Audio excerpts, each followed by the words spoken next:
আসসালামু আলাইকুম ভিউয়ার্স। আজকে আমরা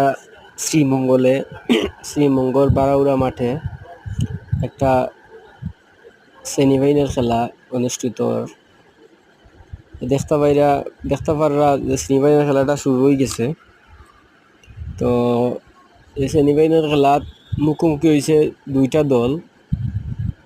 একটা হইল লাগি বারাউরা টি স্টেট শ্রীমঙ্গল বনাম মধুপুর টি স্টেট বাহুবল। তো খেলা এখন পর্যন্ত 10 মিনিট চলের।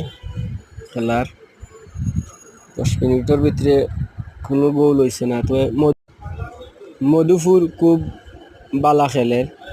তো মধুপুরের খেলা সুন্দর, ওর বারেও খারাপ খেলে না, বালা খেলে। তো খেলাটার এক পর্যায়ে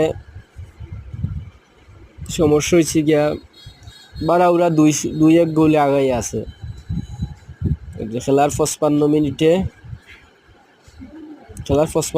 বারাউরা একটা পেনাল্টি শট পাওয়ার কথা, হ্যান্ডবল হয়েছে ডি বক্সের ভিতরে। তো রেফারি কিন্তু পেনাল্টিটা দেয় নাই। রেফারি ভাষ্য হইল গিয়ে ও দেখে নাই। তো এই খেলার অবস্থা। তো আর মধুপুরে আর খেলাইছে না, মধুপুরের পক্ষে গেছে না, কারণ দর্শকরা সবাই কইতেছে হ্যান্ডবল, প্লেয়ারও দেখছে হ্যান্ডবল, বারাউরের প্লেয়ারেও হ্যান্ডবল। তো হ্যান্ডবলটা রেফারি দেয় নাই। আসলে বারাউরা টিমটা হইল গিয়া কমিটির টিম। এটা কমিটির টিম মানে বারাউর এলাকার মাঠ। রেফারি দেখছে না, এখন আর তো কিচ্ছু করার নাই। বারাউরা কিন্তু খেলাটা খেলে নাই, আর খেলাটা শেষ হয়ে গেছে। 55 মিনিটের খেলাটাই শেষ হয়ে গেছে।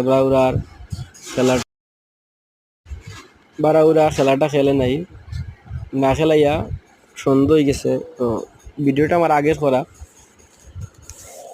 ভিডিওটা কইরা রাখলাম আর কি। খেলাটা কিন্তু পুরা খেলা হয়েছে না, বারাউরা 2-1 গোল আগাই আছে। খেলাটা এখন পর্যন্ত স্থগিত। সামনের দিক কিতা হয় আল্লাহ জানেন। কিন্তু মধুপুরে খুব বালা খেলছে, মধুপুরের খেলাটা সুন্দর হয়েছে। বারাউরা থাকি বালা খেলছে তারা মধুপুরে, খেলা খারাপ নাই।